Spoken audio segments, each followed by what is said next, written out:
Bem-vindos ao podcast Vai de Vinho Brasileiro. E hoje a gente tem um episódio especial. Não que os outros não sejam especiais, mas hoje é mais especial porque a gente está no 10º episódio da nossa primeira temporada e é o último episódio dessa temporada.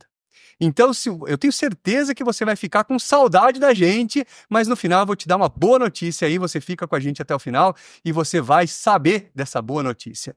E você já sabe, a gente está aqui na Sala do Vinho Brasileiro e o podcast Vai de Vinho Brasileiro é uma iniciativa do Concevits RS, com apoio, com parceria do Sicredi e do Sebrae. E hoje aqui, como todos os outros episódios, a gente tem um tema muito bom para a gente falar e temos convidados também que vão ajudar a gente, vão conversar com a gente, vão trazer muita informação boa para que você possa entender mais sobre o vinho brasileiro aqui com a gente. Então vou apresentar para vocês os nossos convidados e a gente já fala do nosso tema. A gente tem aqui Daniel Panizzi, que é presidente da Uvibra, vice-presidente do Concevits RS e diretor da vinícola Dom Giovanni. Bem-vindo, Daniel. Bom dia, tudo bem? Uma satisfação poder estar aqui compartilhando um pouco, né, do nosso setor, do nosso futuro, né, do nosso setor. Então, fico muito feliz por esse convite, poder estar colaborando ao vídeo Vai de Vinho, né, o videocast do Vai de Vinho Brasileiro. Muito bem, obrigado. Temos aqui também Júlio Kunz, que é vice-presidente da ABS Brasil, diretor de Relações Institucionais da ABS Rio Grande do Sul, fundador da Wine Expert Academy e sócio da vinícola Petronius. Bem-vindo, Júlio. Muito obrigado, um prazer estar aqui, falar sobre vinho brasileiro, que tem muito a nos contar, muitas histórias boas e muitos sabores.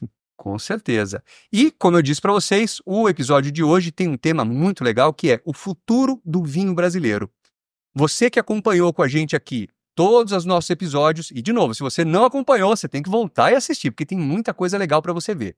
Mas você chegou com a gente aqui até esse episódio, você participou do primeiro, segundo, terceiro, viu todos os episódios, chegou nesse 10º, você já sabe que o vinho brasileiro tem muito futuro. Mas a gente quer entender com esses dois especialistas aqui, trouxemos duas pessoas de peso do mercado para que possam ajudar a gente a entender um pouco mais para onde vai esse vinho brasileiro aqui que a gente gosta tanto, não é isso? Então, vocês têm uma tarefa muito grande aqui com a gente. Esse último episódio aqui é um episódio especial. Vocês têm que fazer um resumo geral de tudo, gente. Que grande responsabilidade, hein? É o desafio. Mas a gente não espera menos aqui. Vamos lá. Olha, a gente conversou aqui, durante esse nosso podcast, a gente conversou com vários especialistas. E todos eles trouxeram temas muito importantes, muito legais, mostrando pra gente que o vinho brasileiro tem um caminho muito legal. A gente está num caminho muito importante. Mas eu queria fazer uma pergunta que é uma reflexão para vocês. O vinho brasileiro é o vinho do futuro ou é um vinho já do presente? Já está acontecendo esse novo vinho brasileiro, esse vinho brasileiro de alta tecnologia, de alto reconhecimento? Como é que vocês veem isso? Começo? Bom, eu acredito que a gente esteja vivendo o vinho do presente. Eu acho que hoje, se a gente falar mundialmente do setor vitivinícola, ele é muito dinâmico, né? Hoje a gente tem o acesso à informação, acesso à tecnologia e até mesmo acesso ao produto final de forma muito rápida com todas as partes do mundo, né? A gente vê vinhos até de países que a gente jamais imaginou que produzissem já dentro do Brasil. Mas eu acho que esse acesso à tecnologia nos fez com que o setor vitivinícola brasileiro, nos últimos 25 anos, crescesse de uma forma muito rápida e, naturalmente, ele se posicionou como um produtor mundial de vinhos. Então, hoje, se a gente olhar, fazer um corte, né? Olhar no que diz respeito a manejo de vinhedo, manejo de matéria-prima. Hoje o Brasil já tem tecnologias avançadas, o que tem de melhor no mundo no que diz respeito a manejo de vinhedo.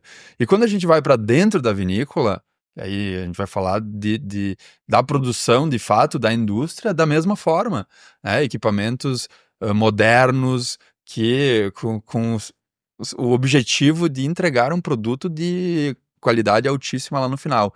Então, acho que a globalização da vitivinicultura, ela existe e a gente já tem hoje no Brasil condições perfeitas para que a gente produza produtos de altíssima qualidade que possam se igualar a qualquer produto hoje, qualquer região produtora mundial de vinho. A gente tem uma história, né? Digo, a minha sogra sempre fala a seguinte frase, né? Enquanto Michelangelo pintava a Capela Sistina, o Brasil estava sendo descoberto. Mas eu acho que esse tempo que a gente enfrentou lá atrás, hoje ele encurtou. Então, colocaria sim o Brasil hoje como um produtor presente. Eu diria que o Brasil sim produz os vinhos do presente, estou totalmente de acordo, e principalmente hoje nós vemos as pessoas apaixonadas por vinhos brasileiros. Nós três aqui trabalhamos juntos no setor já há muito tempo, tivemos diferentes oportunidades de trocar, e nós sabemos como há 10 anos atrás, que não é tanto tempo assim, para apresentar um vinho brasileiro, muitas vezes nós precisávamos entrar numa sala quase pedindo desculpas, tendo que justificar, e hoje nós sabemos claramente que se pode falar de vinhos brasileiros comparando com outros vinhos sem o menor problema, do ponto de vista da aceitação das pessoas. Mas eu quero complementar dizendo que o vinho brasileiro também é o vinho do futuro, mas eu diria assim, o vinho brasileiro de hoje é o agro do futuro, porque o Brasil é um país onde economicamente o agro é fundamental, mas o vinho traz um agro que agrega valor e que aproxima muito das pessoas. A diferença que tem entre vender uma matéria-prima e vender um produto como é vinho é enorme, do ponto de vista de agregar valor, do ponto de vista de juntar pessoas, do ponto de vista de identidade cultural. E eu acredito que o modelo do vinho seja, inclusive, um indicador para o futuro, para o Brasil poder crescer mais ainda. Eu vou fazer até um parênteses, acho que é super importante, né? A gente fala em presente, sem dúvida, mas sem dúvida a gente tem muito futuro pela frente, né? O Brasil é um continente, o que a gente tem a descobrir ainda de áreas e de variedades que melhor se adaptam a cada área é um trabalho longo, sem dúvida. E já que vocês estão falando de futuro, como é que vocês veem as tendências? Porque a gente percebe que na produção de vinhos, diferente de alguns outros mercados, vocês têm que trabalhar muito com o futuro. Até porque o vinho que você está fazendo hoje, ele vai ficar pronto daqui a um tempo, vai ser comercializado daqui mais tempo ainda, né? E alguns vinhos ficam muito tempo. E alguns você tem que planejar. Então, quer dizer, estamos falando de anos de planejamento. E isso requer um pensamento para o futuro natural, né? Todo produtor de vinho tem que pensar no futuro, porque ele não produz para a hora, né? Como é que vocês estão vendo esse futuro? Quais são as tendências que vocês conseguem enxergar para o vinho brasileiro? Eu acho que a gente vive um momento de muitas mudanças quando a gente fala em vitivinicultura mundial. Né? A gente vê estilos de produto que vão... A questão até de graduação alcoólica, graduação de açúcar, o quanto isso vai mudando conforme o mercado vai amadurecendo. Então, eu acho que realmente o grande desafio do setor vitivinícola aí. A gente tá falando aqui sim de vinho brasileiro, mas a gente precisa olhar para uma tendência mundial e a gente tem um nicho de produtos muito grande, né? Desde produtos mais doces, com menos álcool, com maior tempo de maturação. Então, realmente, quando a gente entra mais tecnicamente, a gente tem uma complexidade importante. A gente precisa ter sensibilidade para levar isso ao consumidor para que não afaste ele dessa complexidade de fato. Mas eu acho que existem muitos nichos. E aí o desafio das vinícolas é entender qual o nicho dela. Obviamente que isso vai depender muito do tamanho de cada empresa. Empresas maiores vão conseguir atender mais nichos, empresas menores, logicamente, menos. Mas entender, eu acho que o setor vitivinícola, ele teve um papel importante na qualidade, mas ele está tendo um papel importante no contato com o consumidor. Porque o melhor vinho hoje, que antigamente o produtor dizia, não, o melhor vinho é esse. Não é. O melhor vinho depende do que o teu consumidor está procurando e do que ele gosta. Então, realmente bagunçou um pouco minha cabeça, mas eu acho que o grande desafio, sim, primeiramente, a gente tem essa questão que o que a gente está produzindo hoje, né, é um quebra-cabeça para as contabilidades, entender, né, o funcionamento de uma vinícola, mas eu acho que o mais importante é entender o tipo de consumidor que busca a tua marca para buscar trabalhar produtos. E aí sim, a gente tem esse dinamismo que daqui a pouco a gente está produzindo uma coisa agora que vai vender daqui a 2 anos e ele pode ter, mas esse nicho de ele não tem uma evolução tão rápida de mudança de paladar. Então, eu acho que o mais importante, de fato, é olhar para o consumidor e entender qual que é teu público e, em cima disso, trabalhar um estilo de produto, ou um ou mais, né, focados nessa procura. Não sei se eu respondi. Sim. Ou... Mas vocês acham que a gente está aumentando a quantidade de consumidores? A gente tem mais consumidores de vinho? Certamente. O número de consumidores cresce, a curiosidade cresce. Nós que formamos muitas pessoas, sabemos do quanto tem demanda pelas pessoas querendo saber mais sobre vinho em geral e sobre vinho brasileiro também. Isso é o que impulsiona muito o crescimento do mercado brasileiro e um crescimento que é muito qualitativo porque vem sem preconceito. Quem vem estudando vinho não deixa o preconceito de lado, porque tem conhecimento e não vai se guiar por respostas fáceis. E o vinho pode ter algumas respostas fáceis, mas o vinho é uma bebida que tem sua complexidade, um setor que tem complexidade, e acredito que as vinícolas têm conseguido trabalhar, especialmente com as técnicas. Evidentemente, o vinhedo não é bem assim, a gente arrancar e plantar de novo precisa de 4, 5 anos para poder ter um produto lá no fim. Mas com a mesma uva, se conseguem técnicas diferentes, e com isso pode-se ter mais jogo de cintura. Com uma uva com potencial de uma uva tinta, por exemplo, como o Taná. A gente pode produzir desde um vinho tinto encorpado até um branco leve, né? E as vinícolas têm aproveitado e têm sido muito criativas, especialmente vinícolas menores que buscam nichos mais específicos, trabalhando com vinhos laranjas, com técnicas diferenciadas justamente nessa busca. Em primeiro lugar, para adaptar essa matéria-prima, que essa sim é difícil de resolver de um ano para o outro, e conseguir novos mercados, e ao mesmo tempo trazendo um colorido muito grande, uma diversidade muito bonita para o vinho brasileiro.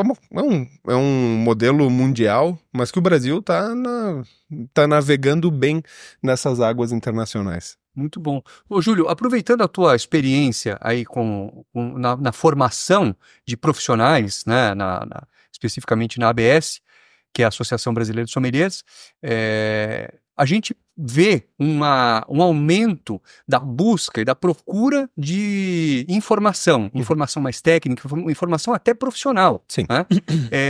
Isso está se refletindo já também no consumo? Sim, se reflete no consumo... Talvez na qualidade do consumo? Eu acredito que sim, na qualidade do consumo e do serviço. E um ajuda o outro. Tem... dois aspectos, eu acredito, assim, que um vai ao encontro do outro e ajudando em diferentes pontas. O primeiro deles, aqui no Rio Grande do Sul, quando nós fundamos a ABS do Rio Grande do Sul, nós fizemos um levantamento para entender quantos sommeliers trabalhavam efetivamente aqui. Nós contamos 5 no estado. Isso quanto tempo atrás? 2015. Tá? Ou seja, nesses anos que nós trabalhamos na ABS, nós formamos mais de 1.000 sommeliers. Não apenas aqui no Rio Grande do Sul, e não todos trabalham no mercado. Mas hoje nós vamos às vinícolas do Rio Grande do Sul, no turismo, e sempre tem um sommelier. Nós vamos a restaurantes no Rio Grande do Sul, sempre tem um sommelier. Estou usando sommelier porque é a formação que eu trabalho, mas nós podemos falar dos enólogos e de outros profissionais que também são formados. Isso ajuda a melhorar o serviço. Porque o vinho, sendo essa bebida que pode assustar um pouquinho, né? Nós vamos numa carta de restaurante, mesmo nós que estudamos e que estamos há tanto tempo no setor. Às vezes a gente se assusta porque encontra um monte de vinícola que não conhece, uma uva nova. E eu vou dizer até que felizmente eu me assusto, porque eu quero sempre ver coisas porque novas. Porque você aprende mais, né? Eu adoro ver uma coisa, algo novo. Exatamente. A gente teve um convidado aqui que tinha um rosé de Taná. Eu falei, nossa, olha que legal. Ainda. É legal, né? Porque senão Sim. você fala, já conheço tudo, perdeu a graça, Exatamente. né? E tendo um profissional qualificado, a gente perde o medo. Porque esse prazer de conhecer o novo não é um prazer fácil de adquirir. Exige um esforço grande. E as pessoas, às vezes, se assustam com a carta e trocam de bebida. Tendo um profissional que saiba conduzir e explique, ajuda enormemente a pessoa a se manter no vinho, em primeiro lugar. E, do outro lado, nós formamos também muitos consumidores. Tem pessoas que têm um alto envolvimento, não querem necessariamente trabalhar com vinho, mas escolhem fazer uma formação profunda. Conheço pessoas que fizeram até mestrado já em vinho sem trabalhar, só para aprender mais, só não, né? Para aprender mais. E isso qualifica o consumo e a exigência de serviço. E isso é bom para o setor. Pode parecer, como é bom, né, ter clientes mais exigentes. Claro que é, porque isso ajuda o setor a evoluir e nós vemos as duas pontas, como o Daniel falou antes, da evolução da tecnologia nas vinícolas, das técnicas, tudo mais, do serviço. E a qualificação do consumidor é importante, porque se o consumidor não tiver qualificado, também não se sabe bem quem acreditar, e isso ajuda todo o setor a evoluir enormemente. Acho que tem um ponto, assim, que eu gosto muito de falar. A gente tem um desafio. O desafio no Brasil é levar a cultura do vinho à mesa do consumidor. E quando a gente fala em cultura do vinho, tem muita coisa envolvida, tem muitos setores envolvidos. Desde o nosso agricultor, né? A gente está falando em 70 mil famílias hoje no Brasil produzindo vinhos, mais de 18 estados brasileiros. Então, assim, a gente precisa de uma educação, a gente precisa da acessibilidade do consumidor à informação, porque só dessa forma a gente vai fazer com que ele cresça, se desenvolva, e é um processo natural, a gente não está falando somente de vinho. Eu acho que culturalmente, nós como brasileiros, a gente tem esse desafio, e nós estamos falando de um setor específico que a gente precisa educar e a gente precisa levar segurança e tranquilidade para que a gente consiga mostrar toda essa cadeia produtiva para que no final ele tenha na sua mesa, né, um bom vinho e saiba apreciar. Não precisa ser um grande conhecedor, mas ele precisa de fato apreciar. Então eu acho que o desafio da cultura do vinho, levar a cultura do vinho, Brasil ainda é um consumidor pequeno, né, per capita, litros per capita ano, então a gente tem, sem dúvida, um desafio, mas acima disso uma oportunidade gigante, né, para levantar a bandeira, mesmo como um produtor mundial de vinhos. Um outro ponto que a gente passou por esse tema aqui nessa primeira temporada foi a questão do enoturismo. E aí, até me lembro, Daniel, vamos pegar o exemplo da sua vinícola, né? Que eu conheço já há alguns anos, e que você tinha lá um restaurante, né? Você desativou o restaurante, depois você fez várias reformas, né? E mudou, hoje você tem um restaurante diferente, né? Uma culinária diferente do que você tinha antes, me parece mais ampla, né? Mais, inclusive, especializada, tem a sua pousada e tal. E eu vejo esse movimento acontecendo em muitas vinícolas, né? Não sei se a gente pode chamar de profissionalização ou ampliação das experiências para o consumidor. Tá? Você que está aí também à frente do Concevits e da Uvibra, tem contato também com muitos outros produtores. Como é que você está vendo isso? Isso é um movimento também brasileiro? Assim, você vê outros produtores também seguindo nesse mesmo ritmo? Se eu fosse resumir, acho que quando a gente fala em vitivinicultura, não existe vitivinicultura sem enoturismo. E quando a gente fala em enoturismo, eu não vejo sem gastronomia e sem hotelaria e sem outros fatores, mas enfim, a gente está falando em mais de 50 setores, mas resumidamente, vitivinicultura tem que ter enoturismo, não existe região vitivinícola no mundo sem enoturismo e não existe enoturismo sem gastronomia e sem hotelaria. Então, eu acho que é um movimento que não tem volta, ou melhor, é fato, né? Isso aí a gente já vê em países mais tradicionais, França, Itália, que sempre tem essa relação. Então, hoje, a Dom Giovanni, né, a gente fala, é uma pequena vinícola, mas é um complexo, porque a gente tem uma pousada, a gente tem um restaurante, né, um restaurante em parceria com o Rafael Jacob, né, é importante, eu acho que também trazer, que tu falou assim, profissionalismo, né, dizer assim, o Rafael veio trazer profissionalismo para dentro, não, assim, a gente não tá falando em bom ou ruim, né? Eu acho que a evolução, isso a gente fala lá dentro, que diz assim, pô, a gente tinha o nosso cardápio único, risoto de alcachofra com frango, as alcachofras, isso foi Que uma era fase, excelente. exato, foi muito boa, né? É. Mas veio sim esse profissionalismo, que aí a gente começa a entregar, né? Porque não basta a gente achar que tem que cobrar, achar que a gente vale alguma coisa se a gente não entrega. E o movimento, e isso a gente vê muito depois da pandemia, né, que a gente sofreu com ela, teve também esse movimento de se reinventar. E isso foi, sem dúvida, um movimento, e a gente fala em gastronomia, mas eu cito também os ambientes ao ar livre, né, como esse tipo de atividade do dia para a noite surgiram muitas opções. Então, é necessário, é fundamental para que o setor desenvolva e mais do que o setor, né? O polo aonde ele está inserido. A gente precisa de polo, a gente precisa de hotel, a gente precisa de gastronomia, a gente precisa de mais projetos bacanas, como o Júlio comentou, de vinícolas entrantes. A gente precisa de um Vale do São Francisco produzindo vinhos, né? Para quê? Para que a gente, de novo, leve essa cultura à frente. Essa questão do vinho e gastronomia me parece fundamental e até vou compartilhar uma pequena experiência que eu tive trabalhando em Dom Pedrito há muitos anos atrás. Quando eu cheguei pela primeira vez para dar consultoria para uma vinícola lá em Dom Pedrito, era uma noite de inverno e eu fui jantar no restaurante que a cidade tinha, que era bastante simples, e tinha uma mesa com um casal comendo fondue e tomando cerveja. E eu, muito inconveniente que eu era, fui conversar com esse casal para tentar entender o que estava acontecendo. E o que eles me responderam quando eu indaguei sobre a questão daquele jantar, eu fundi porque tá frio. Eu perguntei, tá, e por que cerveja? E eles ficaram sem saber me responder. Bom, corta para 3 anos depois. Dom Pedrito com 4 vinícolas, o restaurante é reformado, inclusive com uma Enomatic com 5 opções, uma garrafa de cada vinho da cidade e mais um quinto.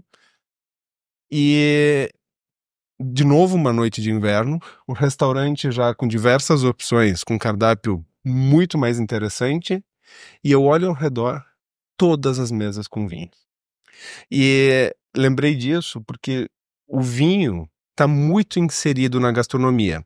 Isso não quer dizer, não estou aqui defendendo que o vinho tenha que ser elitizado, que tem que ter sempre ocasião para o vinho.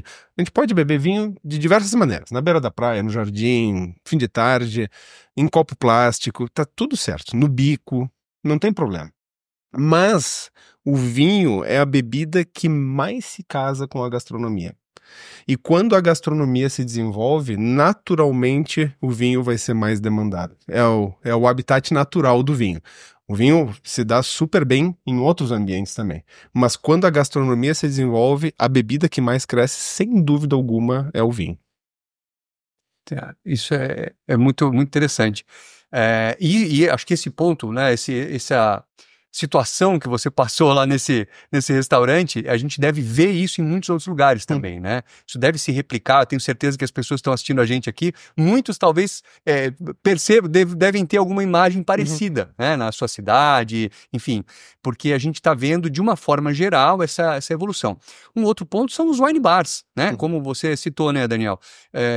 O Ares, você falou, né, de áreas abertas, mas os wine bars também são relativamente novos no Brasil, onde a gente vê um ambiente de bar, mas com vinho. Coisa que antigamente talvez a gente pensasse, um bar é um lugar para outras bebidas, né? Você relacionava naturalmente na tua cabeça alguma coisa e dizia, vinho é muito elitizado para estar num bar. Hoje a gente já percebe que isso é diferente, né? Democratizar, isso acho que é importantíssimo. Às vezes as pessoas fazem alguns questionamentos. O que tu acha do vinho em lata? Fantástico, fantástico. Existe um nicho para isso, a gente precisa democratizar, né? Toma em copo, qual seja, Não é, o problema é a gente democratizar. E eu cito 2 exemplos bem bacanas, né? Espumante na praia. Quando eu comecei a levar espumante pra praia, as pessoas já olhavam o que esse cara tá fazendo. Isso foi o primeiro choque, mas a praia ela não chocou tanto quanto sou gremista, né? Bom deixar claro. Levar meu vinho pro estádio. Eu frequentei muito estádio e eu ia com meu vinho embaixo do braço, com a minha tacinha de acrílico, porque enquanto os amigos estavam antes do jogo tomando uma cerveja, eu estava tomando meu vinho. Abandonava a taça, né, porque não podia entrar com ela, mas eu fazia esse movimento de levar meu vinho e tomar um vinho na beira do estádio. E talvez inicialmente o pessoal tenha estranhado um pouco e depois passou a se acostumar. Acostumar, porque eu sempre aparecia com o meu vinho. O duro é quando eles queriam beber, se eles quisessem beber também, né? Você tinha que levar 2 garrafas, 3, várias taças, né? Então, eu acho que a democratização, ela é muito importante. E eu acho que... eu queria também a opinião de vocês sobre o consumidor, né? Porque, como a gente está falando, você foi lá para o estádio, claro, você é do setor, você trabalha com isso, é óbvio que você tem o vinho, né, o tempo todo aí no seu dia a dia. Mas a gente percebe também uma melhoria no consumidor. Eu acredito que uma enorme parte vem da formação. Então, quando eu vou num restaurante, eu tenho um sommelier lá que está apto a me dar as melhores opções de vinho para aquele prato e as melhores opções até para o meu bolso, né? Eu acho que um bom sommelier passa por isso, né? Se eu quero gastar... sensibilidade de entender o cliente, Exato. Né? Eu quero gastar pouco, médio, muito, né? Eu que vou pagar, então o sommelier tem a obrigação de entender esse consumidor. E eu percebo que tem muitos sommeliers que estão percebendo isso graças às escolas, às formações que a gente está vendo no Brasil, mas é fato que o consumidor brasileiro, ou é fato, pelo menos é o que eu penso, e eu gostaria da opinião de vocês, que o consumidor brasileiro também está apto para isso, ele está aberto a isso, né? A gente está vendo um novo consumidor brasileiro também e um novo consumidor muito a favor do vinho brasileiro, né? Acho que vem esse movimento pós-pandemia, acho que isso ajudou bastante, mas eu não sei, vocês que estão mais na ponta vendendo vinho aí, não sei como é que vocês estão vendo isso, mas me parece que está muito mais a favor desse vinho brasileiro. Claro que por conta da qualidade, a gente falou muito de qualidade aqui no podcast, mas também por levantar a bandeira do Brasil, né? Sim, eu acho que esse movimento já existe. A parte que eu comentei, a sensibilidade, a gente precisa ter essa sensibilidade, mesmo no restaurante ou até mesmo numa loja, de pegar esse cara que entrou, que nos procurou pelo braço e entender o que ele está buscando, porque não adianta a gente querer escolher o melhor vinho para ele, o melhor produto para ele. Então, acho que isso teve uma mudança muito significativa, né, Júlio? Depois tu me confirma ou me critica. E muito vem da educação. Diz assim, cara, a gente não pode empurrar o que a gente acha melhor, né? Empurrar no bom sentido, né? De escolher pelo cliente. Não, a gente tem que entender o cliente e eu brinco lá na vinícola. Vocês têm que entender que vai ter um consumidor aqui que vai entrar e ele gosta de produto doce. Então não adianta querer botar na taça dele um espumante natur. Ele vai odiar. Assim, ele é teu melhor produto aqui, nossa, é uma referência dentro da vinícola. Mas se eu apresentar isso para um cara que gosta de um espumante doce, ele vai acabar com a marca, vai acabar dizendo, não, aquela vinícola só produz produto ruim, que não era o produto dele. Então, justamente no dia da experiência dele lá na vinícola, que ele se preparou, saiu, veio pra cá, né? Um dia especial pra ele. Você foi lá e acabou com o dia dele, exatamente. Né? E eu acho que no passado, o profissional ligado à indústria ou ao restaurante, de fato, né, ao mundo do vinho, ele tinha um problema de afastamento, né? Ele tinha a forma de abordar, ela realmente não era muito legal, porque a gente tinha um retorno do cliente e esse afastamento do novo consumidor. E hoje mudou. Questão de preconceito, a gente vê um preconceito de 25, 30 anos atrás. O novo consumidor não tem preconceito. E ele está aberto a novas oportunidades e, de novo, ele abriu... A pandemia, ela deu a oportunidade do consumidor provar vinho brasileiro. Era que tinha, não sei, não, né, não é o produto que eu escolho e tal. Mas a onda fez com que ele provasse. Mas melhor do que aprovar, ele aprovou. Uhum. Ele viu que ele está sendo injusto em falar em qualidade do vinho brasileiro. A gente precisa hoje, sim, de competitividade. Isso o vinho brasileiro precisa. Aí a gente entra em, né, em questões tributárias, custo Brasil, enfim.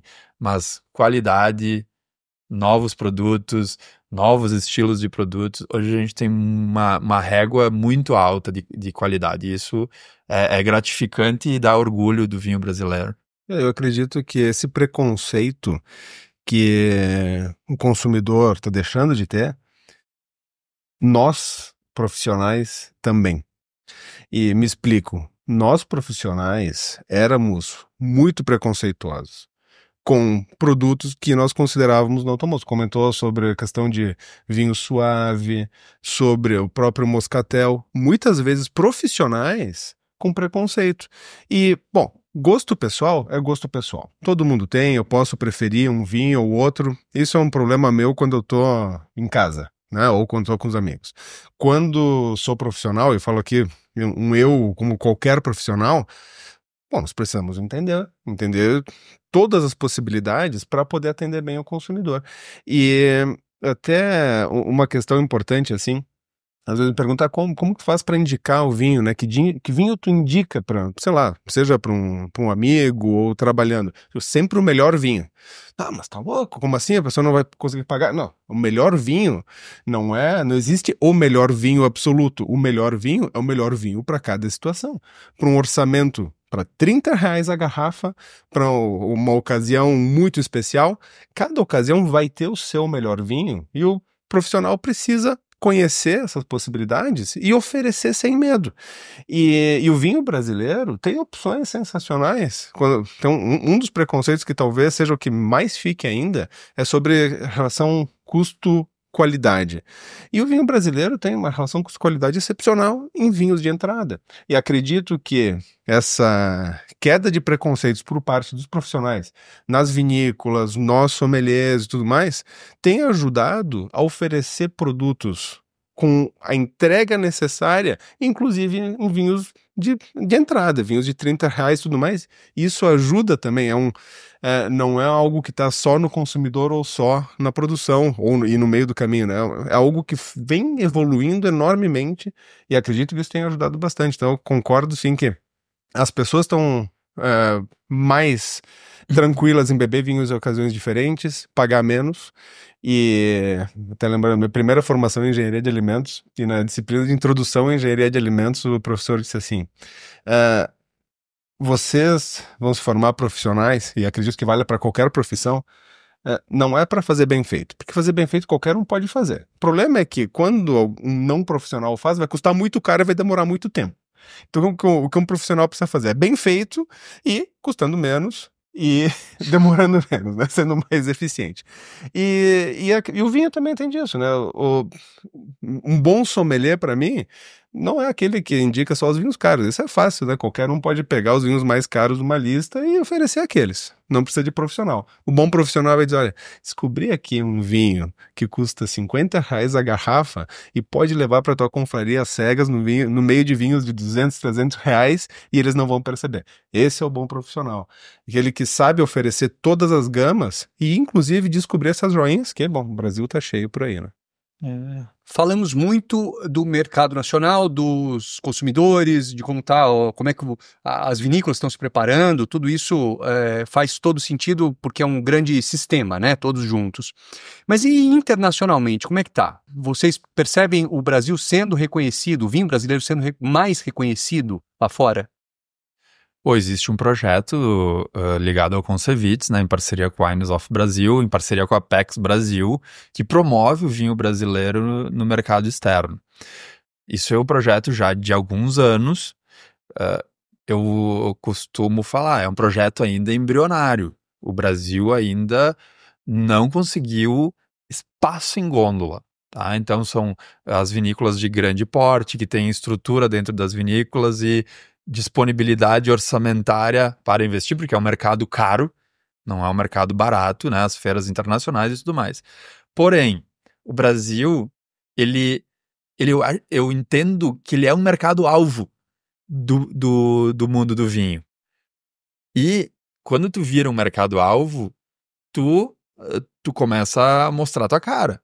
Então, eu entendo que nós já somos reconhecidos mundialmente, tem uma bandeira do espumante muito forte no mercado mundial, muito a relação custo-benefício com o que o Brasil entrega comparado com preços e espumantes e, né, enfim, de outros países, mas ainda falta a bandeira Brasil ocupar um grande espaço em gôndolas no mercado exterior.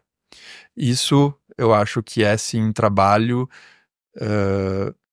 longo, mas além disso, de reconhecimento lá fora. Então, porque é muito fácil no mercado do vinho tu ser reconhecido como produtor, mas eu acho que é diferente do consumidor lá de fora parar na gôndola e escolher o teu produto.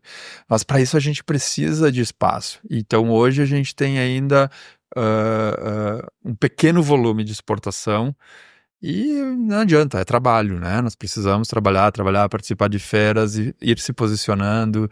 A porta de entrada são as grandes vinícolas e aos pouquinhos as pequenas também vão pegando esse caminho para daqui a alguns anos a gente vá para uma loja na Inglaterra e entre e veja lá uma grande gôndola com produtos de diferentes vinícolas do Brasil. Acho que esse é o caminho. Complementando, assim, eu vejo tem algumas questões importantes, né? O mercado internacional, para ser trabalhado, ele também precisa de um mercado doméstico mais consolidado. Perfeito. Quando nós viajamos para diversas regiões no mundo, emblemáticas, Toscana, Bordeaux, chega em qualquer restaurante, a lista de vinhos locais são importantes. Ou mesmo quando nós vamos para as capitais, para Roma, Paris, nós encontramos vinhos italianos, vinhos franceses, em Madrid vinhos espanhóis e assim por diante, ou mesmo nossos vizinhos argentinos, uruguaios. No Brasil, isso está melhorando, acho que isso vem na esteira do que a gente estava falando antes, de poder chegar em São Paulo em qualquer restaurante e ter boas opções e diversas opções. Isso é importante. Aquela história, precisa mandar um pouco em casa antes de... Né, o time de futebol não ganha campeonato quando não ganha as partidas em casa, para começar, né? E depois vai ganhando alguma que outra fora. Eu acredito que, então, passa por uma consolidação do mercado nacional ainda, para poder alcançar esses voos maiores, de ter espaço de gôndola, e também questão de volume de produção. A produção brasileira ainda, em termos de volume, é pequena. Se do dia para a noite se proibissem importações do Brasil, nós não teríamos vinho suficiente para atender nem o mercado brasileiro. Então, essas novas regiões podem ajudar. Então, precisa um crescimento de produção brasileira consistente, não basta só aumentar a produção.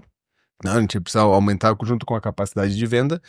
E acredito que, além do espumante, hoje, como bandeira, e eu nunca saio do Brasil sem levar garrafas na mala para apresentar os nossos produtos.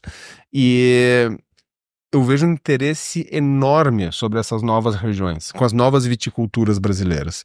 Com a viticultura do Vale do São Francisco, que já encanta o mundo há muitos anos, e com os vinhos de inverno.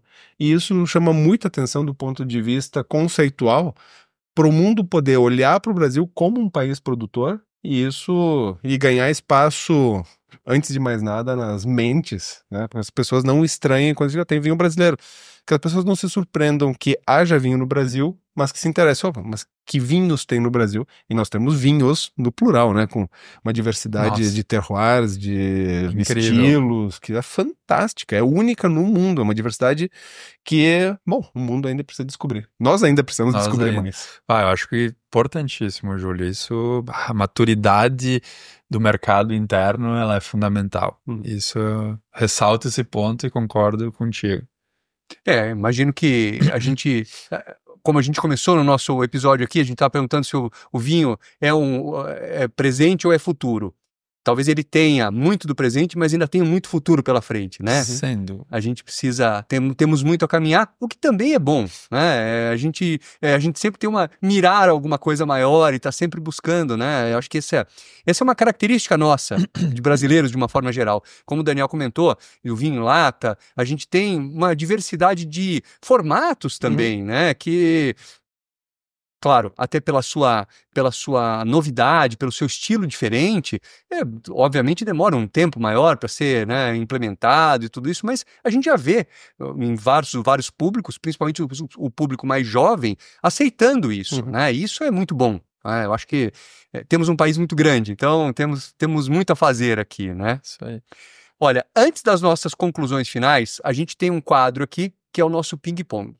Esse quadro a gente pega aqui os convidados e tem que responder rápido, não pode titubear, mas vocês vão ver que não é tão difícil não, tá? E a gente então, depois a gente parte para as nossas conclusões. Vamos lá, eu vou começar então com o Daniel, depois com o Júlio, tá? Vamos lá, eu faço a pergunta e vocês vão me respondendo. Primeiro, um vinho brasileiro. Pode ser da Dom Giovanni. Pode ser. O espumante Dom Giovanni Ouro Extra Brut, que é um espumante com 60 meses de maturação, um corte de 60% de Chardonnay e 40% de Pinot Noir. Júlio. Eu deveria dizer um espumante da Petronas para a família, mas eu não vou dizer. O que eu vou dizer é vinho tinto encorpado. Por quê? Conceitualmente. Porque, efetivamente, a produção de espumantes brasileira é sensacional, mas os vinhos tintos encorpados brasileiros são espetaculares em diferentes regiões, na Serra Gaúcha, Campanha, agora com os vinhos de inverno, no Nordeste, e não é necessariamente aquele que é ligado à imagem do vinho brasileiro, mas nós temos excelentes opções. Então a minha resposta aqui é vinho tinto encorpado. Boa. Agora, uma palavra para descrever o vinho ideal. Correto. Boa. Harmônico. O que nunca pode faltar ao lado de uma taça. Um bom motivo para brindar, né? Acho que a gente pode falar em sentimento. Um sentimento. Tem que ter alguma coisa ligada a algum sentimento. Obviamente que a gente sempre procura bons sentimentos, né? Mas eu acho que ele tem essa relação, né? Eu poderia falar numa companhia, pô, mas como é bom tomar um espumantezinho no final do dia. Então eu acho que é um momento de sentimental. Ele tem alguma coisa que esteja vinculada com o teu sentimento. Boa. Júlio? Eu acredito que uma história. E tem tudo a ver com sentimentos. Porque realmente uma história pode ser compartilhada com amigos, pode ser num encontro romântico, pode ser sozinha. E o vinho é cheio de histórias. Não só a história da vinícola, mas as histórias que nós vivemos com os vinhos, compartilhando e o que o vinho nos proporciona, mas também o vinho nos ajudando a viver, rememorar nossas histórias. E eu sou psicanalista também, então eu vou dizer assim, não só sentimentos bons. A gente pode também tomar um vinho quando tá triste, quando tá morrendo de inveja. São sentimentos que fazem parte da nossa vida emocional e que nós precisamos viver todos, e o vinho nos ajuda a compartilhar isso, inclusive raiva, todas as emoções são bem-vindas, e através das histórias o vinho nos ajuda a vivê-las. Napoleão dizia nas vitórias e nas derrotas. Exatamente isso. Seguimos Napoleão. Ou a Coco Chanel, que ela falava de champanhe, mas serve para qualquer vinho. Ela dizia, só bebo champanhe em 2 ocasiões. Quando eu tô apaixonado e quando não tô. É isso aí. Exato. Agora, essa pergunta vocês podem escolher, tá? É um ou outro, tá? Um filme, ou um livro, ou um influenciador, ou outro podcast sobre vinho. Eu vou no filme. Eu gosto muito, eu tenho uma paixão grande por uma região, porque são muitos filmes bons, né, de vinho, fica difícil até dizer um só. Mas Sob o Sol da Toscana. Boa. Pra mim, a Toscana é a Toscana. Legal. Ótimo filme. Eu queria puxar o saco do Daniel Perches descar como influenciador, mas eu vou escolher um vinho. Eu vou escolher um livro, desculpa. Obrigado. Um livro que eu acredito que é fantástico, é o Julgamento de Paris. Bom. Conta a história desse evento que é fundamental no mundo do vinho.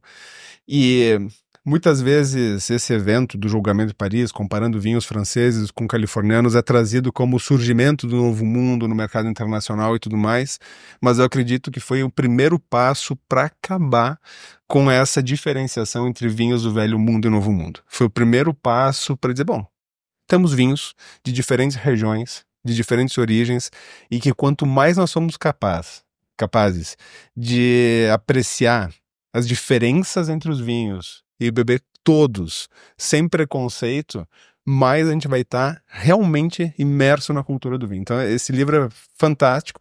O filme é super divertido, mas que não conta a história exatamente como foi, até porque avacalham com Steven Spurrier, que era um cara fantástico, né?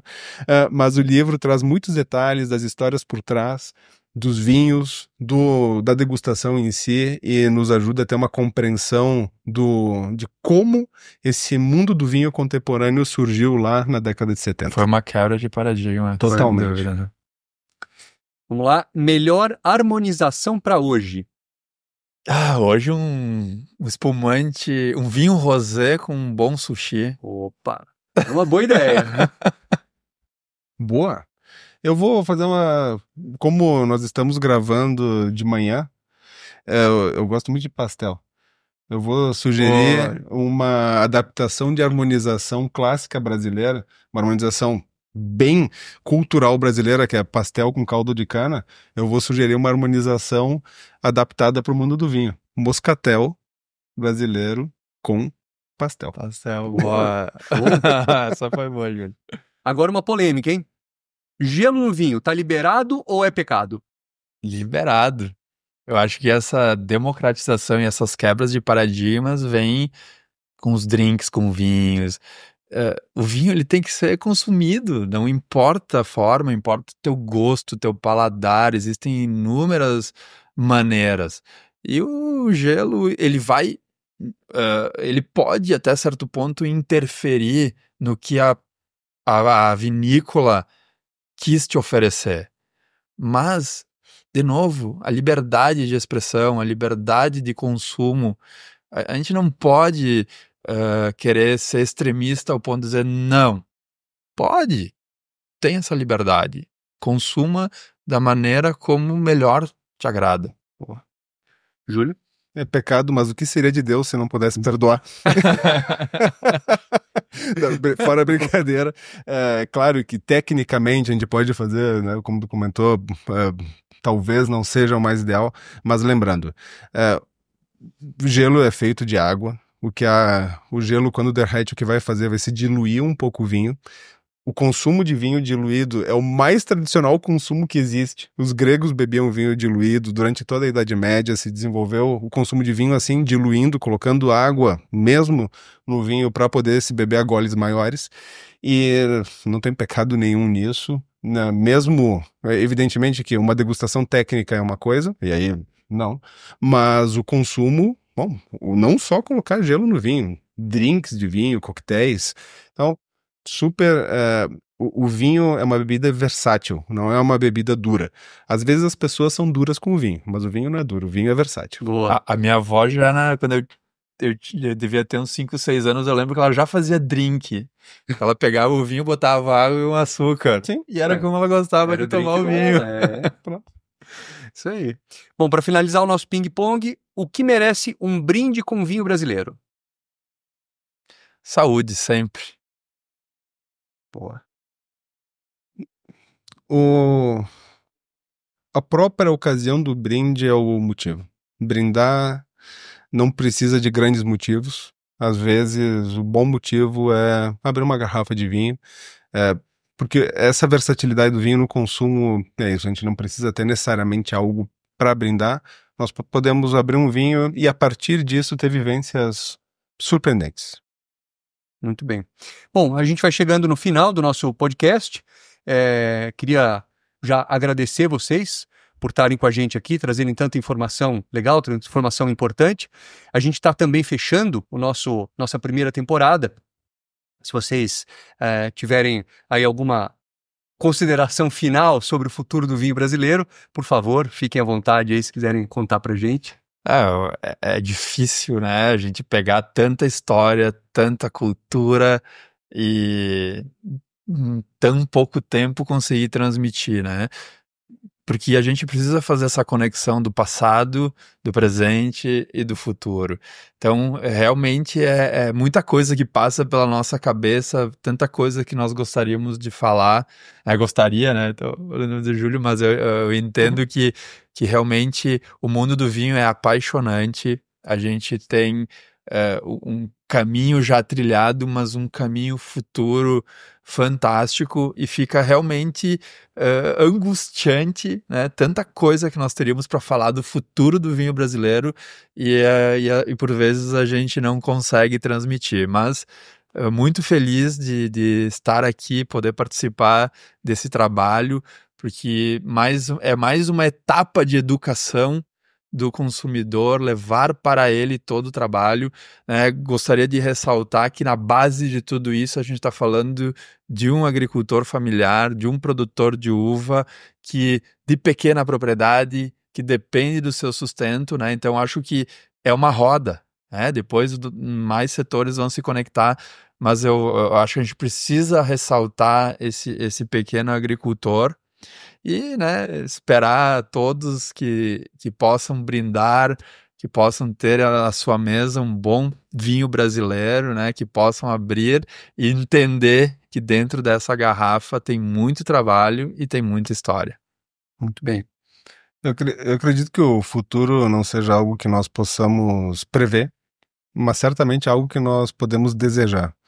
E o que eu desejo é que cada vez mais o Brasil se consolide como um país de vinhos, com consolidação do consumo de vinhos em geral, e da produção brasileira ser cada vez maior e se espalhar pelas diferentes regiões, e que o vinho cada vez mais faça parte da nossa cultura e da nossa identidade. Muito bem. Bom, Daniel, Júlio, muito obrigado pela participação de vocês. E você que acompanhou a gente aqui, a gente está chegando, como eu disse, no nosso último episódio dessa primeira temporada. Era isso que eu queria contar para vocês, que eu falei lá no começo, porque se você acompanhou a gente toda essa saga aqui, toda essa série, esses 10 episódios, tenho certeza que você saiu daqui com muito mais informação, e a gente já quer te convidar para ficar atento aí, porque quem sabe vem uma segunda temporada, não é? Mas para isso você pode até ajudar a gente. Você pode pegar esse QR Code que está na tela aí e mandar uma mensagem para o Concevites e dizer: Concevites, eu quero uma segunda temporada, e a gente vai ter mais episódios aqui do podcast, porque essas iniciativas, aliás, parabéns para o pessoal do Concevites aqui, em nome do Daniel, que está aqui como vice-presidente, mas todo o pessoal do Concevites, nós precisamos muito de iniciativas como essa, porque a gente conseguiu reunir aqui, em 10 episódios, a gente trouxe dezenas de profissionais altamente gabaritados para que a gente pudesse falar e trazer temas muito importantes. E isso ajuda o consumidor, ajuda o profissional, ajuda o sommelier, ajuda toda a cadeia, né, produtiva do vinho a se capacitar mais. E principalmente, como eu disse várias vezes aqui nos nossos episódios, quem mais se beneficia com tudo isso somos nós consumidores, porque a gente tem melhores produtos para poder beber. Então, parabéns a todos vocês, obrigado Concevites por esse enorme espaço que a gente teve aqui, e você já fique com a gente, já segue aí o Concevites, já dá o joinha aí, já deixa um comentário, manda uma mensagem, até o WhatsApp lá que alguém pediu o WhatsApp, a gente colocou o WhatsApp, o pessoal teve que colocar, você pode mandar também nesse QR Code, você vai ter o WhatsApp, você pode mandar mensagem, pede aí a nossa segunda temporada que a gente vai ter. Obrigado e até breve.